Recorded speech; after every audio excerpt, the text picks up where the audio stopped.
Merci à tous de nous avoir rejoints aujourd'hui. Je pense qu'il y aura des personnes supplémentaires qui nous rejoindront alors que que nous commençons.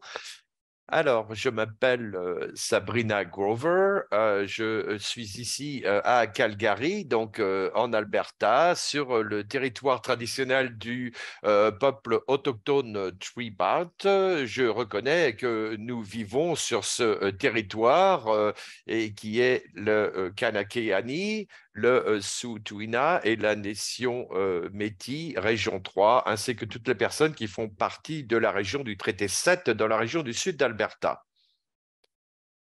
Ce- Nous sommes sur une plateforme virtuelle et je veux donc rendre hommage à toutes les Premières Nations et une population autochtone diversifiée ainsi que d'autres peuples qui résident. C'est dans le respect des liens avec le passé, le présent et l'avenir que de reconnaissons les relations connues entre les peuples autochtones et autres personnes. Merci beaucoup de nous avoir rejoints. L'Académie de Cannes SFE est ici pour vous aider avec ces sessions de formation et pour vous aider avec vos intérêts et avec ce que nos membres ont partagé avec nous. Veuillez pouvoir prendre cette occasion de pouvoir soutenir les membres et les personnes qui sont avec nous. Avant de commencer cette session, je voulais partager quelque chose avec vous. Peut-être savez-vous qu'il y a donc une traduction simultanée en français et donc vous pouvez cliquer sur le globe, sur l'icône du globe, et donc vous aurez l'opportunité de poser vos questions. Nous parlerons en anglais aujourd'hui. La session est enregistrée et donc cette session sera disponible sur notre site web dans les semaines à venir. Il y aura une session de questions-réponses à la fin. Si vous avez des questions pendant la présentation, mettez-les dans la boîte de clavardage et nous ferons de notre mieux pour pouvoir répondre à ces questions à la fin de cette présentation. Il y aura aussi une séance de questions-réponses au milieu de cette session lorsque nous aurons la présentation de World Vision. Donc, vous pouvez mettre vos questions dans la boîte de clavardage à ce moment-là. Si vous avez des questions techniques, eh bien, même en ce qui concerne l'interprétation, n'hésitez pas à passer un message à Charmaine Crockett dans la boîte de clavardage. Alors, je ne vois pas de questions jusqu'à présent. Je vais maintenant commencer. Voilà, restez avec moi quelques instants pendant que je partage mon écran.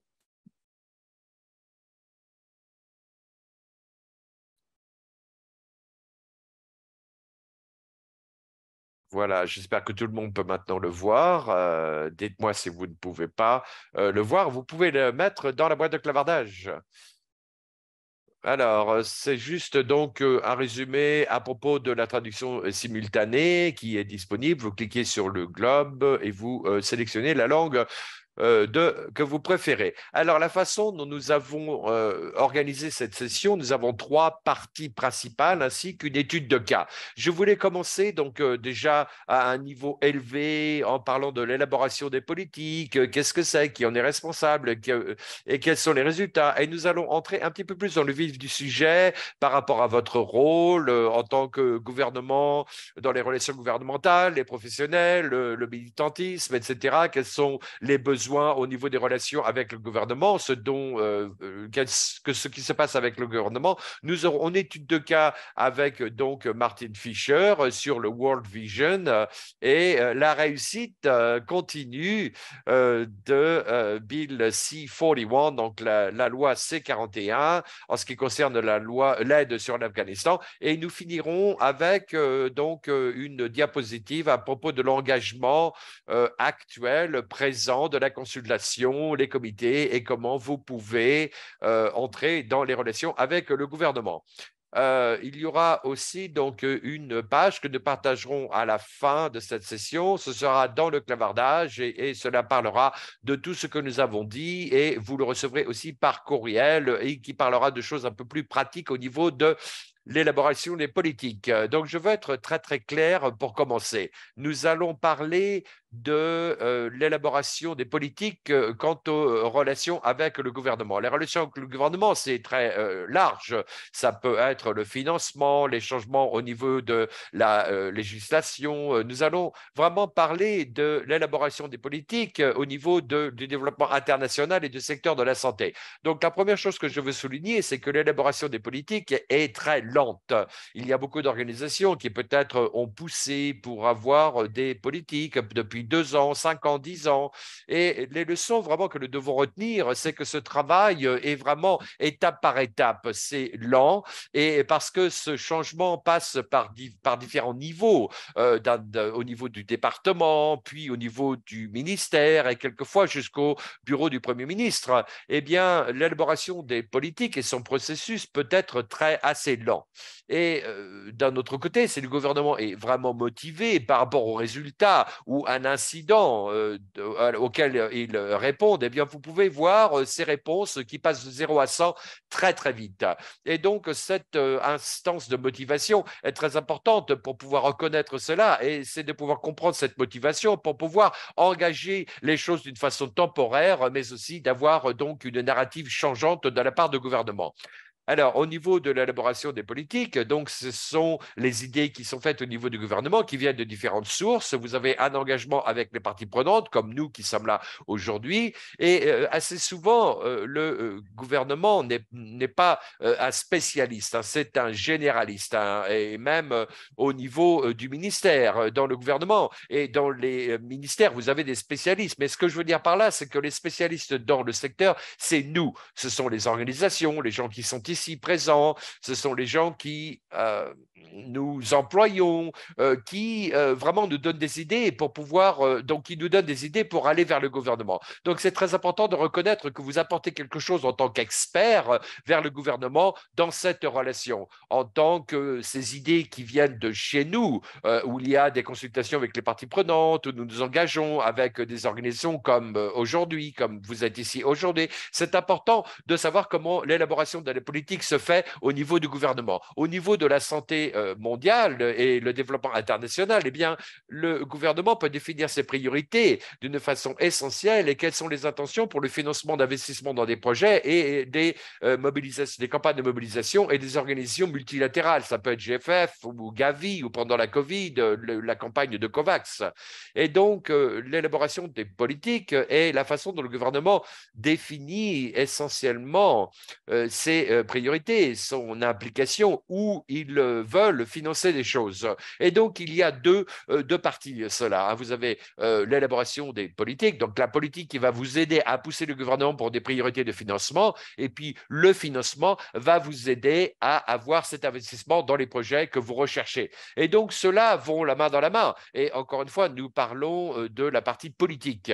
Alors, une des pièces essentielles dans l'élaboration des politiques, c'est que pas tout cela va être complètement fermenté dans sa propre donc, documentation ou sa propre itération. C'est-à-dire que la façon la plus influentielle de s'engager dans les politiques, que ce soit avec les départements ou avec les bureaux des ministres ou du côté politique du gouvernement, c'est de s'engager dans un cadre de travail existant où il y a déjà des priorités qui ont été mises en place pour pouvoir augmenter l'efficacité des choses à accomplir. Donc, ce n'est pas toujours vrai. Il y a des exemples où nous avons dû commencer à zéro et nous sommes passés de 0 à 100 en construisant une politique complète. Mais il y a des exemples aussi qui existent qui, pendant le développement du développement d'une partie d'une politique ou de règles, eh bien, cette influence a changé les choses et donc c'est tout à fait logique pour que les organisations se rassemblent et essaient de s'appuyer, d'appuyer ces changements à un niveau donc plus haut ou un niveau micro, donc que toutes ces pièces puissent être la priorité dans un cadre de travail existant. Donc nous allons revoir des exemples qui existent déjà, que le gouvernement a fait.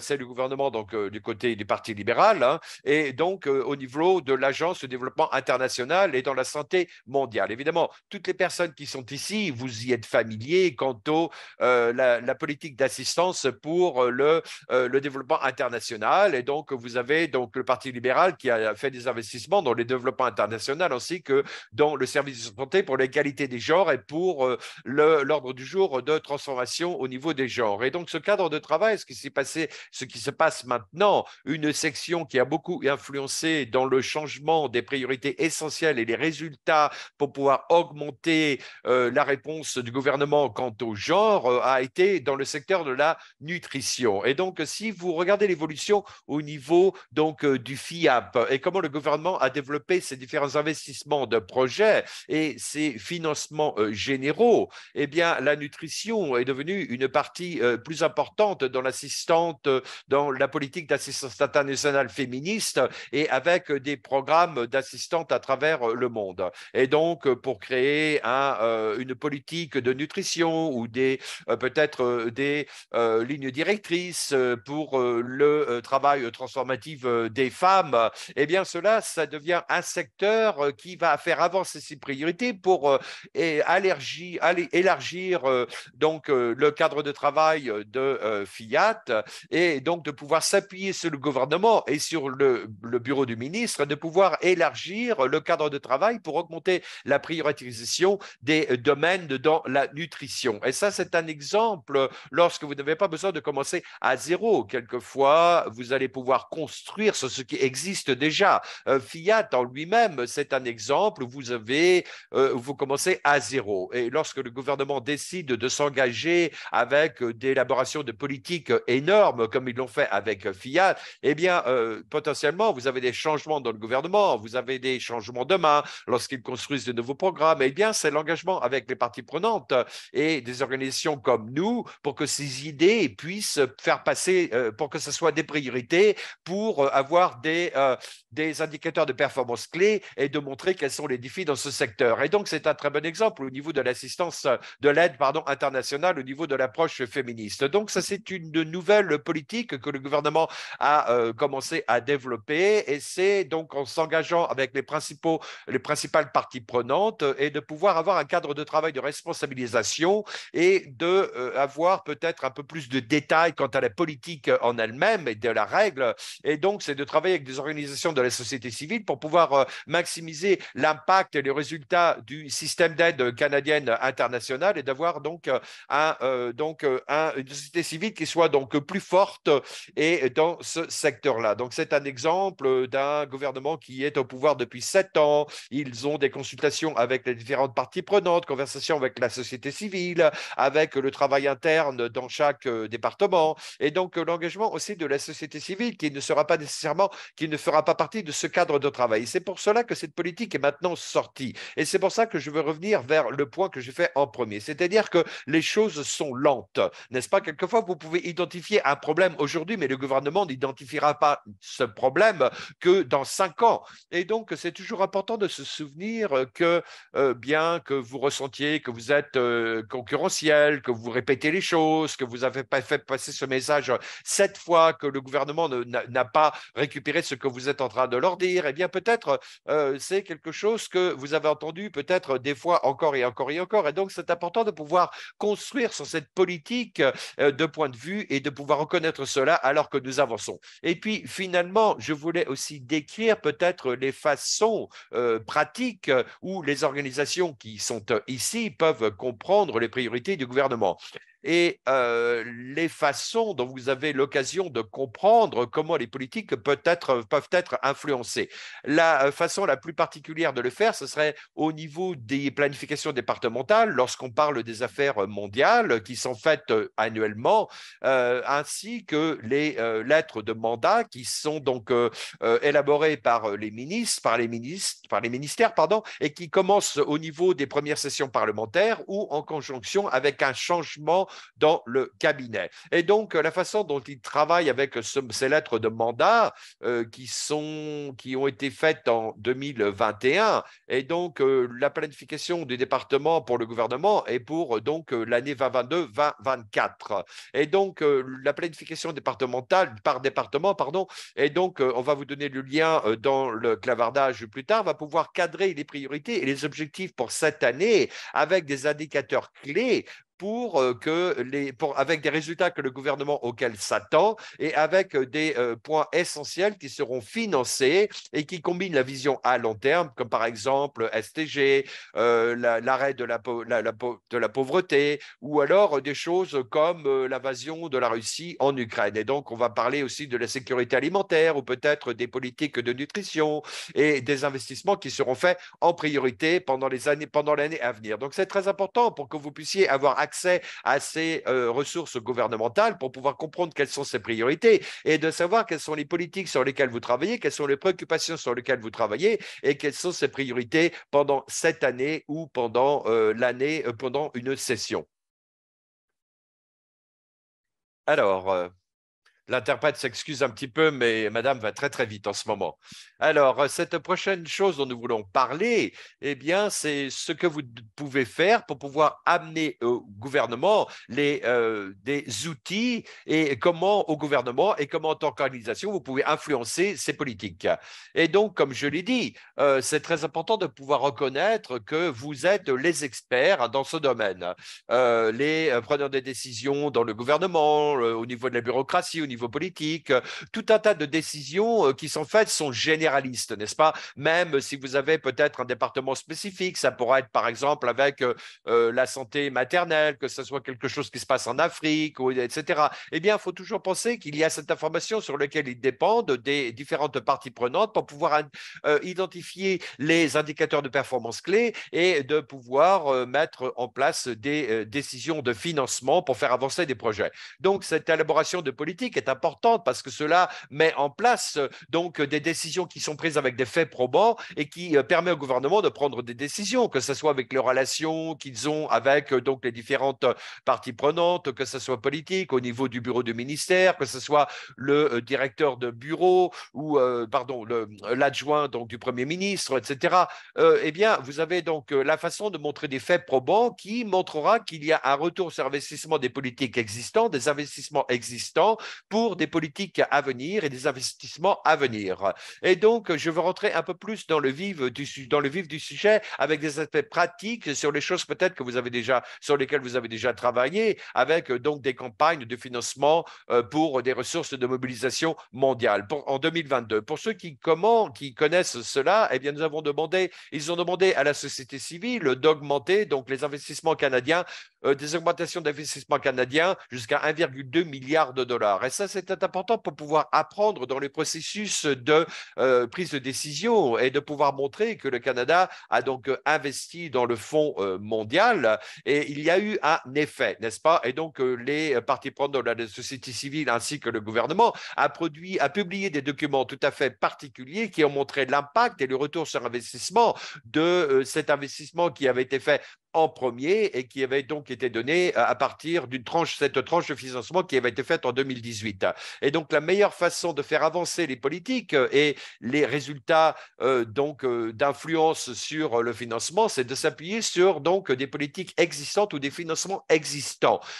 À la fin, le gouvernement, c'est de savoir comment leurs investissements peuvent apporter le changement auquel ils se sont engagés à avoir. Et une des choses, et peut-être vous vous en souvenez, qu'il y a certains départements quelquefois où il y a des scandales parce que vous avez l'impression que le gouvernement ne peut pas vraiment avoir un impact, montrer les faits probants que les investissements ont créé un changement. Eh bien, dans ce type de situation, vous allez peut-être voir le gouvernement qui va peut-être s'éloigner de cela. Ils vont vouloir ne pas investir autant dans l'avenir à cause de cette mentalité. Donc, le plus qu'il y a d'engagement de la part des parties prenantes et du gouvernement, eh bien, c'est vraiment un projet, c'est quelque chose qui se fait la main dans la main. Nous leur montrons les faits probants, nous leur montrons l'impact, les retours sur investissement sur des projets existants. Eh bien, le plus nous pourrons voir que les décisions qui sont prises peuvent voir que les décisions donc ont eu un effet, et donc c'est bien que pour le Canadien puisse investir dans ces domaines. Quelquefois, ça ne marche pas toujours.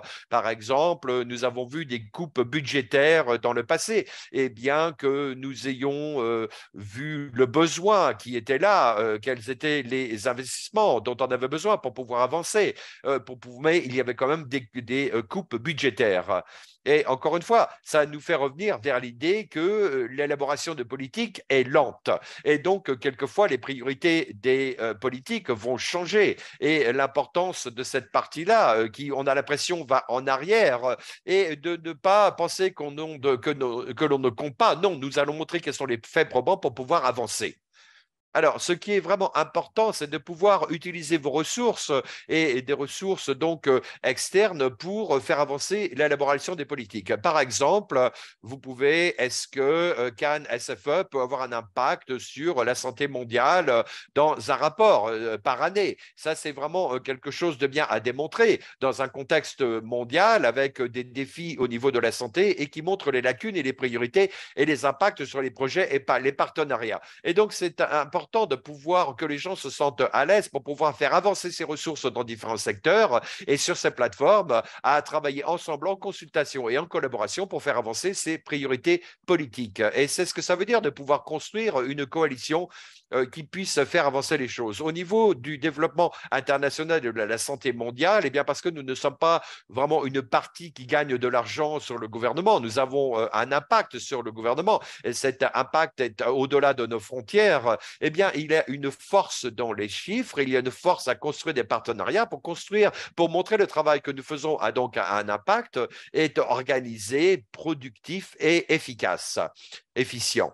Il y a un nombre de coalitions qui a déjà été mis en place et je vous en parlerai dans quelques secondes avec Martin. Mais une coalition, c'est une façon les plus efficaces de montrer l'importance d'une initiative, d'une préoccupation, pardon, comment l'impact se fera ressentir et comment cet investissement est raisonnable et comment cela aura un effet sur le Canada et sur les partenaires du Canada. Et je pense que ce qui est important de reconnaître à propos du Canada, c'est que c'est important pour le Canada de voir comment le reste du monde nous perçoit, que ce soit au niveau du G7 ou en ce qui concerne d'autres parties prenantes ou d'autres partenaires dans les débarrations des politiques mondiales. Et ça, c'est important pour chaque pays. Donc, c'est important d'avoir une coalition qui peut montrer qu'il y a un impact large qui influence et cette influence est très importante et c'est très important de la façon dont nous travaillons ici au Canada et comment le gouvernement travaille aussi.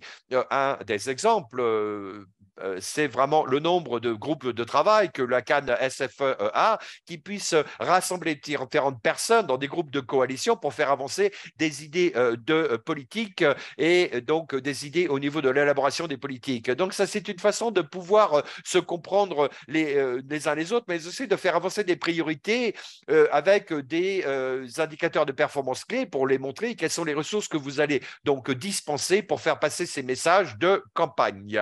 Alors, je vais regarder dans le clavardage rapidement si nous avons des questions. Et je pense que maintenant, je vais inviter Martin Fisher de World Vision de nous parler donc de la loi C41 ainsi que de les investissements au Canada et le commerce pardon, l'investissement en Afghanistan et le commerce, ainsi que le commerce. Voilà, merci beaucoup Sabrina. Et je cherchais la liste des participants et c'est vraiment intéressant de voir des personnes qui font partie de ce type d'effort. Mais je voulais tout d'abord remercier Melissa Garcia qui s'occupait donc d'un projet comme celui-ci, mais qui est maintenant parti ailleurs. Mais nous étions des conspirateurs ensemble dans les premiers jours pour cet effort et pour pouvoir décrire ce que nous avons fait. Je suis très heureux de vous voir ici, Mélissa. Alors, tout d'abord, nous voulions parler de l'engagement dans l'élaboration et dans l'influence efficace des politiques. Et quelque chose que nous ne faisons pas suffisamment au niveau du secteur, c'est du travail législatif. C'est-à-dire que nous pouvons peut-être parler au niveau législature d'un effort de coalition pour pouvoir s'occuper des barrières législatives avec des changements donc dans les lois. Donc pouvoir faire cela, il faut peut-être revenir en arrière de 2 ans et de pouvoir être en août 2021 en Afghanistan lorsque nous avons vu la prise violente du pays par les talibans avec un gouvernement qui avait été élu démocratiquement et avec la détérioration des aides humanitariennes, pardon, ainsi que la situation politique qui s'est détériorée, surtout pour les femmes et les jeunes filles et les jeunes femmes. Et nous avons des partenaires canadiens qui étaient sur place avec des filiales internationales, des ONG, avec des partenaires humanitaires canadiens. Et à l'automne de 2021, nous avons entendu de la part du gouvernement que, hey, vous savez, le problème qu'ils nous ont montré, c'était que les talibans étaient sur la liste des organisations terroristes et que, donc, du Canada. Et donc, le résultat, par rapport au code criminel du Canada, empêchait toute aide ou soutien direct ou indirect à l'Afghanistan, où il pourrait y avoir donc un résultat où l'argent irait aux talibans plutôt que là où ça devrait aller. Et donc, lorsque on parle de cela au niveau des affaires mondiales Canada, ainsi que les différentes parties du gouvernement, eh bien, ils ont donc complètement gelé l'argent qu'ils envoyaient auparavant. Ils ont arrêté cette composante des projets qui étaient en cours en Afghanistan et ils ont fait une évaluation. Il y a une évaluation qui se fait de la part de beaucoup d'organisations qui ont dit que ce serait trop risqué de pouvoir faire passer des fonds privés en Afghanistan parce qu'il y avait un risque d'être accusé au niveau criminel de traiter une provision de l'antiterrorisme avec donc le Canada, avec le code criminel de la section 830309 et 08. Et donc, nous sommes devenus des avocats en paille.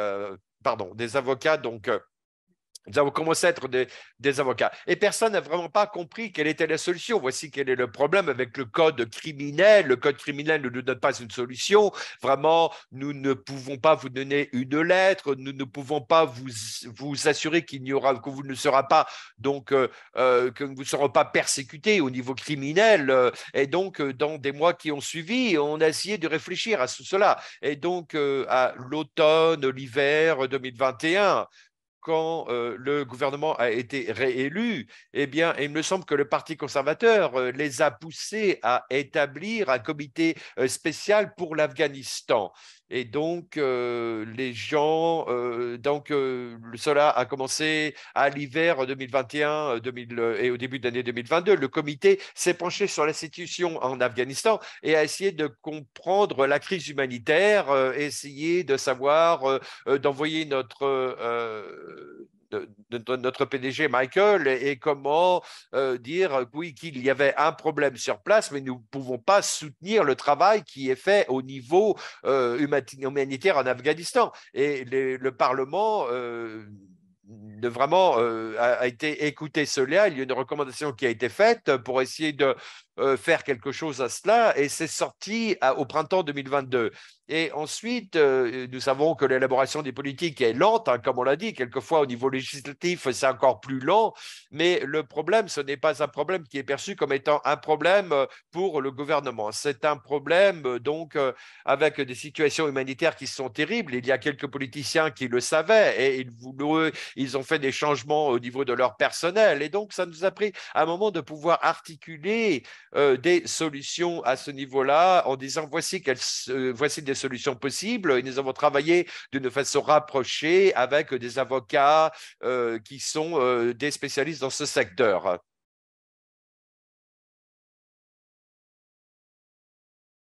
Le gouvernement à l'époque a dit non, ce n'est pas assez bon, on ne peut pas faire ça. Et la frustration s'est vraiment accumulée.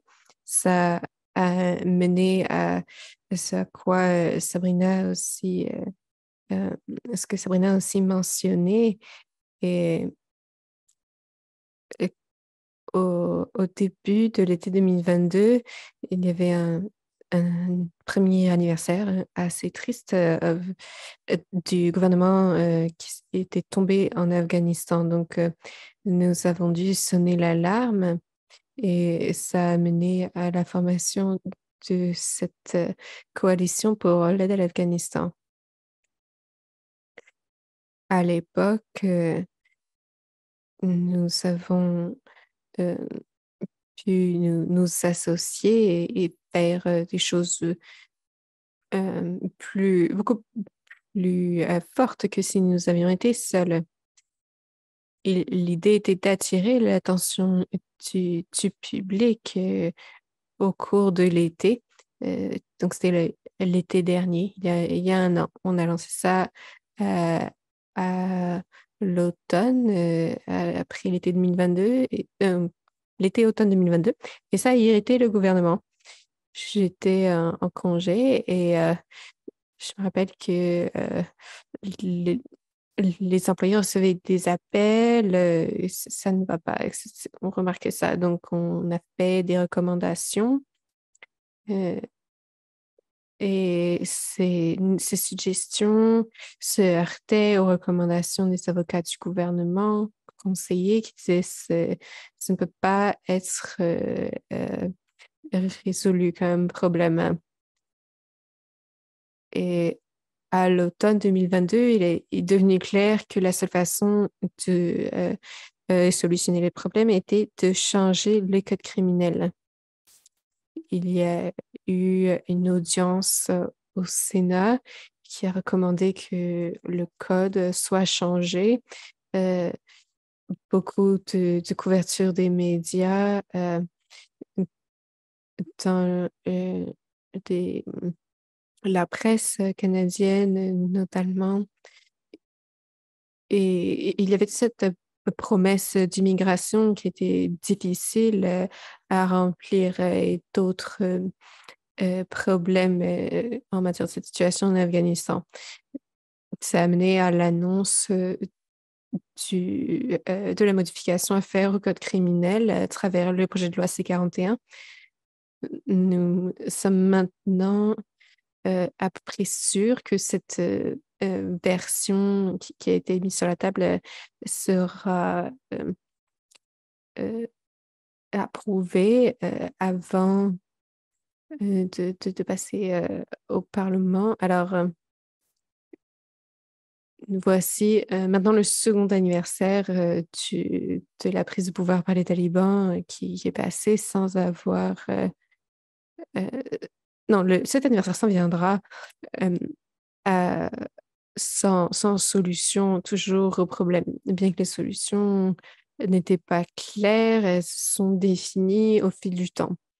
Une fois qu'il a été décidé que le code devait être changé, ça a été plus facile de dire voilà ce qui devrait changer et c'est plus facile de faire des propositions concrètes au gouvernement. Ça a aussi fonctionné parce que c'est une coalition très forte et qui se complétait, dont les différents partis se complétaient bien et qui a mis vraiment à profit différentes expériences et différentes compétences critiques. Nous avions aussi une dimension d'engagement avec le public. Nous avons expliqué clairement aux Canadiens ce qu'était le problème et pourquoi les politiciens devaient agir. C'était un effort assez unique. On a parlé d'expertise technique. J'en ai parlé. Dans ce cas-là, l'expertise technique était nécessaire. C'était un- c'était une expertise légale car il n'y a pas de grand groupe de, euh, de conseillers en matière juridique d'avocats. Et il y avait aussi différentes personnes en dehors du processus législatif. Comme tu l'as dit, Sabrina, c'était pas tellement la politique, plutôt que s'assurer que nous avions les bons interlocuteurs de l'autre côté. Et voilà, nous avons dit, voilà le problème, et c'est comme ça que ça se présente en Afghanistan. Les personnes sur le terrain sonnent l'alarme et disent que le Canada est le dernier pays à avoir cherché des solutions à cela. Donc voilà, pour ce qui était du projet de loi C-41, c'est euh, dans la législation, il n'y a pas euh, de financement attaché à ce projet de loi. C'est d'ordre législatif, c'est pour ça que peut-être qu'ils se sont montrés patients. Mais ça montre que lorsque vous avez une coalition d'organisations ont un sentiment d'urgence euh, et qui veulent résoudre un problème dans l'urgence, euh, c'est c'est quelque chose de fort. Et c'est important d'avoir un groupe fort à qui vous pouvez parler des problèmes, des gens avec qui vous avez travaillé depuis des années et à qui vous pouvez montrer votre frustration, mais qui soit aussi orienté vers des solutions. Et Cynthia, oui, je dois travailler avec Megan, mais bon, je n'aime pas tellement Megan. Bon, je dois tout de même travailler avec elle, c'est compliqué, n'est-ce pas? Donc, il y a un besoin de synergie et d'une bonne entente au sein du groupe. Euh, Oui, c'est parfait, c'est vraiment ce que nous voulions comme élément. Aussi, au final, étant donné le travail que nous avons fait en tant que coalition, n- nous pouvons mieux comprendre les changements en matière de politique qui doivent avoir lieu à l'avenir. Par exemple, prenez un autre pays, Haïti, l'Irak. Je pense il est important de reconnaître que ces questions étaient d'ordre législatif, mais qu'il peut y avoir aussi des impacts sur les politiques plus tard. Et je voulais reprendre la dernière chose que tu as dit, Martin. Il est important de reconnaître que ce secteur ou d'autres secteurs peuvent ne doivent pas simplement être euh, apportés sur les financements. Il faut aussi pouvoir demander au gouvernement ce dont nous avons besoin et, euh, et ce qui est nécessaire en termes de législation et de politique et aussi d'engagement avec le public. Il est important de montrer des succès en matière de politique qui ne soient pas en lien forcément avec l'argent, parce que c'est tout à fait important dans le secteur également. Et, oui, pardon, Sabrina, mais bien sûr, le secteur euh, implique différentes choses. Affaires mondiales, c'est un peu notre base, mais il y a aussi d'autres euh, ministères qui sont vraiment essentiels. Et lorsqu'on parle de changement en matière législative, ce n'est pas simplement des lacunes. Je pense que le projet de loi C-41 euh, euh, a été, a été un grand changement. La solution ne s'est pas présentée à Affaires mondiales Canada, c'est le problème qui s'est présenté. Beaucoup de parties prenantes ne se préoccupent pas trop d'une coalition de 18 organisations humanitaires, mais ils ne se préoccupent pas trop de savoir s'ils sont euh, un pays hérité. Mais ce qui est important, c'était de, de s'assurer que la perception du gouvernement euh, était bonne en termes de la réponse à la situation en Afghanistan. Et je sais que je parle euh, de personnel à Affaires mondiales Canada, mais il y a aussi beaucoup d'autres interlocuteurs que nous devons comprendre, particulièrement sur la formulation de politique. Oui, je pense qu'il y a autre chose aussi en matière de changement législatif. Beaucoup de ce travail doit être fait en dehors des bureaux des ministres et il y a d'autres opportunités pour construire ces relations et construire la confiance et la compréhension avec les députés qui représentent une certaine diaspora. Par exemple, certaines communautés envoient de l'argent chez eux ou bien ils sont au pays, ou bien ils ont un rapport nombre d'étudiants internationaux ou de travailleurs internationaux. Et il est important de comprendre le contexte dans lequel on opère, hein. Et ça et de renforcer donc ces relations avec les députés. Ça aide à renforcer la possibilité de changement législatif, car il s'agit non seulement de la voix des ministres autour de la table, mais d'autres voix aussi. Alors, j'ai une question pour vous, pour toi, Martin.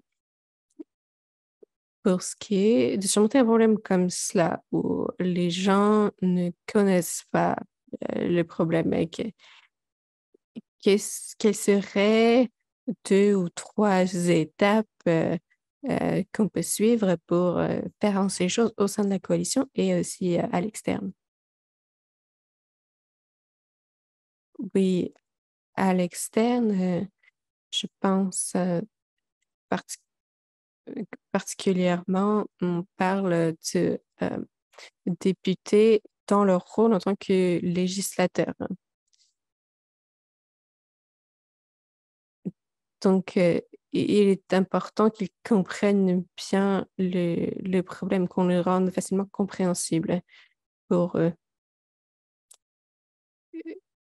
En ce qui concerne principalement l'assistance internationale et surtout l'assistance humanitaire, l'envoi de vivres, on a décrit cela comme des,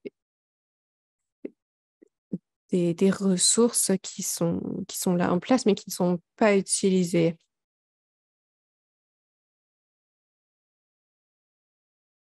Et, et quelqu'un du siège de la presse canadienne a dit il n'est pas question de ces, euh, il est question de ces containers qui sont remplis de médicaments ou d'aliments et qui sont bloqués, qu'on ne peut pas envoyer. Donc, c'est très concret. Des enfants meurent à cause de ce blocage. Et donc, c'est l'un des moments où je me rappelle que ça a cliqué pour les membres du comité. Nous comprenons que ce n'est pas euh, un problème numéro un, deux ou trois, mais l'Afghanistan est un problème pour vos ministres et donc pour votre gouvernement. Donc, il est important de trouver une solution au problème sans dire que euh, le, le problème euh, est, est comme un nuage qui vous pèse dessus, qui comprend l'Afghanistan et que vous devez enlever ce nuage. Et que sinon, vous ne pouvez pas dire que vous êtes un gouvernement féministe euh, défendant l'avancée des valeurs féministes à l'international où ces valeurs sont violées et où elles sont le plus bafouées en Afghanistan. Donc, nous pouvons, en tant qu'organisation, ajouter une valeur. Et si c'est utile, c'est bon, et si ça ne l'est pas, eh bien, tant pis. Nous vous autorisons euh, à avoir des échecs et puis à continuer à avancer. Je ne sais pas si ça répond à votre question. Je pense que c'était une bonne réponse à votre question. Merveilleux. Alors, je vois une autre question. Je, je pense que ce sera notre dernière question. Martin, je ne vois pas beaucoup d'autres questions. Pouvez-vous nous parler un petit peu plus de la façon dont vous avez rassemblé la coalition pour ce qui est des membres de la coalition et expliquer aussi comment la coalition a interagi au sein du processus législatif? Est-ce qu'il y avait un porte-parole ou est-ce qu'il y avait différentes personnes impliquées? Alors, ça, ça a débuté dans le cadre du GCPS. qui est un groupe pour les politiques en matière humanitaire. Et tous les mois, des personnes travaillent, se réunissent et disaient qu'il y avait un problème. Je- L'an dernier, je pense que c'est là où on a parlé du soutien de crise islamique. Nous en avions parlé pendant des mois et on s'est dit comment est-ce que euh, qu'est-ce que les gens penseraient de la création d'une coalition et de mener une politique, une campagne publique conjointe. Les gens se sont dit, oui, voilà, je vais faire ça. Nous avons, nous avons ces 18 logos sur notre travail. Ça ne veut pas dire que les 18 membres sont constamment actifs. On se rencontrait suffisamment régulièrement, particulièrement à l'automne dernier. Un groupe plus petit, un groupe un peu central a mené le processus législatif. C'était des rencontres toutes les semaines ou 2 fois par semaine. Euh, on se demandait est-ce que c'est bon, est-ce que tout fait sens? Et en termes d'engagement parlementaire, pour tout ce qui était public, on s'est retrouvé avec moi-même et un des avocats de la Croix-Rouge parce que c'est là où nous nous sommes aperçus que nous étions le plus nécessaires au niveau politique, mais aussi euh, au niveau d'une expertise légale technique.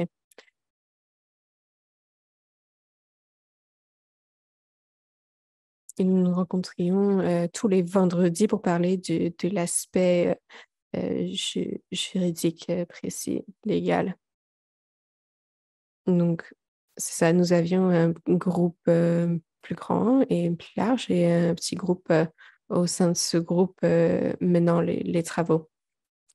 Est-ce que c'est une bonne réponse? Oui, tout à fait. Je pense qu'aussi, en ce qui concerne le travail en coalition dans le secteur, je pense que c'est l'un des secteurs où le gouvernement nous dit voilà les restes, puis vous pouvez vous débrouiller avec, vous pouvez vous battre pour les restes.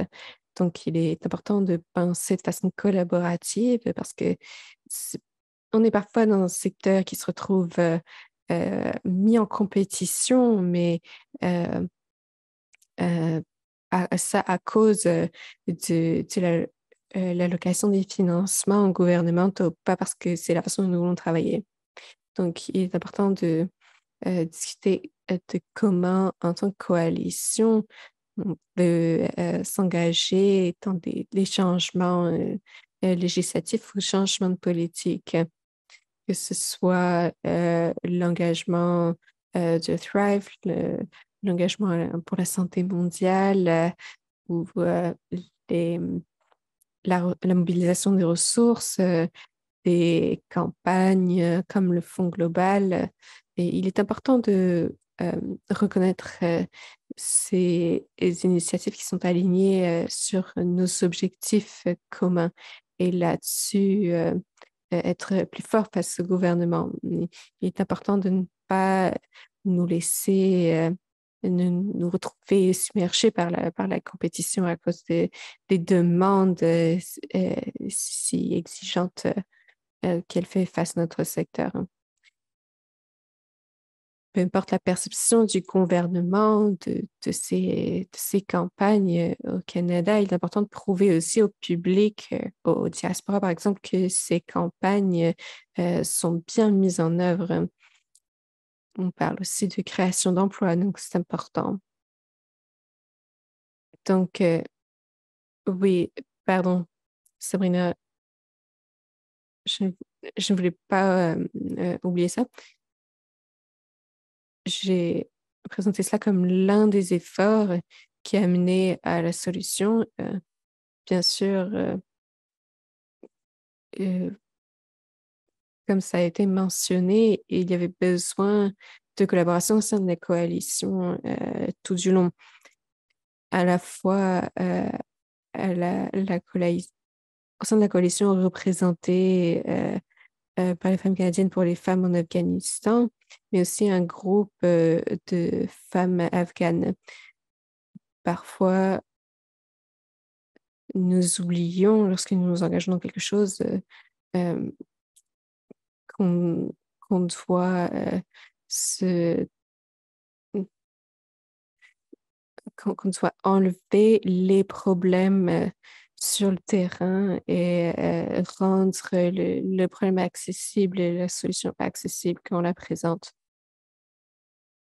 Et je pense que dans ce cas-là, il est important d'avoir un parallèle très fort et aussi des efforts complémentaires des activistes euh, canadiens afghans. Ça a été tout à fait utile et très, très complémentaire à nos travaux. Très bien. Alors, merci beaucoup, Martin, pour cette perspective et pour ce survol merveilleux. Je sais que le projet de loi est dans ses derniers stades en comité. Alors, euh, bonne chance dans votre travail. Alors, on va parler un peu maintenant de comment maximiser les consultations avec les parties prenantes du gouvernement. Je voulais être très concise sur la façon dont nous travaillons avec le gouvernement et les opportunités que nous avons d'interagir avec le gouvernement pour faire avancer nos priorités. Alors, ce sont plus des considérations sur les processus politiques que nous pouvons utiliser. Il y a des consultations officielles organisées par le gouvernement qui sont une bonne façon pour vous de donner une rétroaction directe et votre perspective sur la priorisation des stratégies gouvernementales. Et bien sûr, plus généralement, en tant que secteur, ça aide à renforcer notre crédibilité. Par exemple, le, l'évaluation bénévole nationale SDG, ça a été ça s'est déroulé en mars de cette année et ça a été au niveau international et domestique une évaluation de la façon dont les SDG ont été avancés. Il y a aussi des consultations en matière d'affaires mondiales, par exemple sur la stratégie de coopération économique que le gouvernement construit avec le continent africain. L'une de ces choses, je pense, qui est importante, c'est d'être proactif parce que des fois, vous pouvez manquer une consultation. Donc, il est important de suivre le gouvernement, la salle de presse du gouvernement du Canada sur Twitter ou de, euh, de suivre les, euh, les fils Twitter d'Affaires mondiales Canada. Parfois, ces consultations ne sont pas bien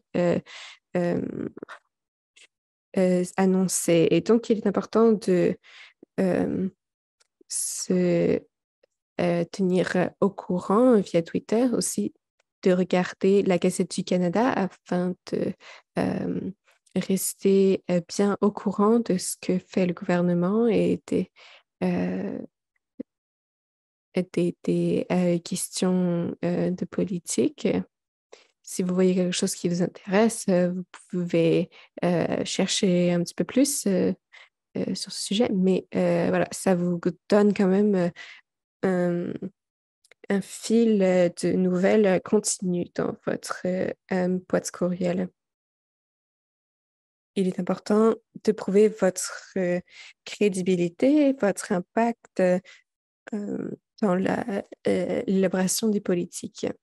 mais c'est aussi une opportunité de défendre votre crédibilité en matière de politique euh, d'un côté public. Il est important vous pouvez choisir, par exemple, de transformer une consultation publique en note mémo et publier cette information afin d'améliorer la compréhension et la connaissance qu'ont les Canadiens du secteur. Vous pouvez aussi utiliser cette information interne pour la partager avec vos collègues ou d'autres, si vous avez d'autres départements au sein de votre organisation pour qui ça peut être utile. Il y a 2 comités que je vous conseille fortement de suivre. Euh, Encore une fois, vous pouvez suivre le fil de ces comités et vérifier régulièrement sur quoi ils travaillent. D'abord, le comité permanent sur les affaires étrangères. C'est le principal comité parlementaire qui traite du développement international et du secteur de la santé mondiale. Vous pouvez suivre leur page. Ce qui est important lorsque vous vous engagez avec le comité, c'est de vous assurer que les mémos et les mots que vous donnez euh, sont réalisés de façon non partisane, dans une perspective large. Nous ne sommes pas des organisations partisanes. C'est une opportunité pour les avis contraires de s'exprimer. Donc, il est important d'avoir cette perspective non partisane où tout le Parlement, les membres du Parlement peuvent voir la valeur de notre travail. Parfois, certaines questions se prêtent plus à une perspective euh, euh, sur une perspective politique. Par exemple, l'étude récente euh, sur le SRH global, ça se prête plus peut-être à une perspective NDP ou libérale. Et je vais terminer rapidement, je ne vois pas de questions.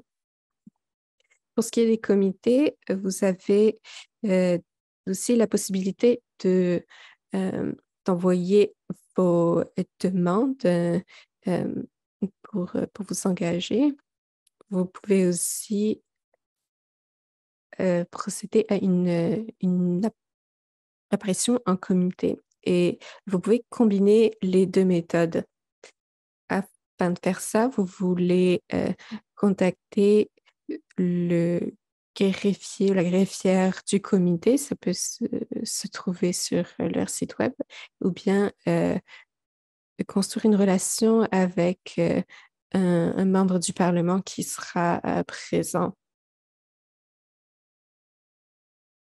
Et cela montrera l'impact du travail que vous faites. Et les gens disent, d'accord, cette personne a de la valeur, nous voulons que mon bureau puisse les joindre pour pouvoir les inclure dans un comité pour être certain d'écouter ce point de vue. L'autre comité qui est important, ce serait le comité donc financier. Ce serait au niveau du côté des soumissions pré-budgétaires. Je pense que ce seraient les seules interactions de notre secteur au niveau de la finance seraient dans les pré-budgets. Hein, et donc au niveau des affaires mondiales, ce sera dans différents secteurs avec donc le côté humanitaire et la perspective donc de la santé mondiale. En ce qui concerne les études par les comités, de construire des liens avec les parlementaires à l'extérieur des bureaux de ministres va pouvoir permettre d'influencer le développement des études dans ces comités. Par exemple, l'étude sur le vaccin qui s'est passée, il me semble, il y a 2 sessions, peut-être c'était la dernière session.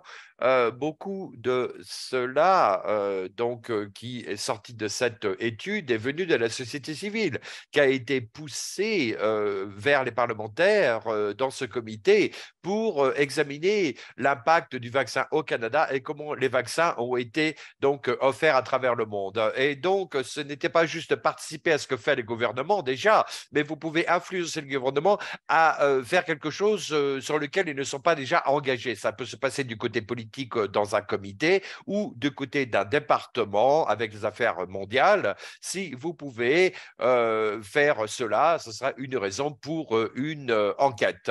Et donc, une des façons de le faire, ce serait donc d'utiliser des événements courants à votre avantage. Donc, par exemple, l'étude des vaccins, c'était assez facile parce qu'il y avait beaucoup d'engagement au niveau de l'OMS. Il y avait donc la pandémie, il y avait donc une raison pour que les parlementaires étudient cela. L'Ukraine, c'est un autre exemple où il y a une raison pour que les parlementaires soient engagés à ce niveau-là. Donc, vous pouvez utiliser ces nouvelles courantes, ces choses qui se passent en ce moment courantes pour pouvoir essayer de pouvoir donc euh, euh, pouvoir aider ce que vous faites au niveau des investissements internationaux du gouvernement et les conversations, ainsi que de reconnaître le contexte du travail dans ces événements du moment, et donc essayer d'avoir des points politiques qui ne résonnent pas nécessairement avec le gouvernement, alors que cela se passe sur le terrain. Et donc, ça, c'est important au niveau des prises de décision, que ce soit financière ou en matière de politique. Donc, je vais m'arrêter maintenant. Je vais arrêter de partager mon écran. Je n'ai pas vu d'autres questions qui nous sont arrivées dans le clavardage. Et donc, si vous avez des questions, n'hésitez pas à nous envoyer donc par courriel donc vos questions. Je vais mettre mon adresse courriel dans le clavardage. Si vous avez des questions que vous voudriez poser plus tard, et je pense que, eh bien, je n'ai rien d'autre à dire à part vous dire merci de nous avoir rejoints. J'espère que vous avez donc aimé cette présentation, que cela vous a aidé. Vous allez recevoir donc un sondage. Vous pouvez donc poster vos rétroactions. Et donc, merci d'être avec nous ce lundi à 15 heures, mon heure. Voilà, je pense que nous pouvons terminer cette séance maintenant. Merci Sabrina, merci à tous.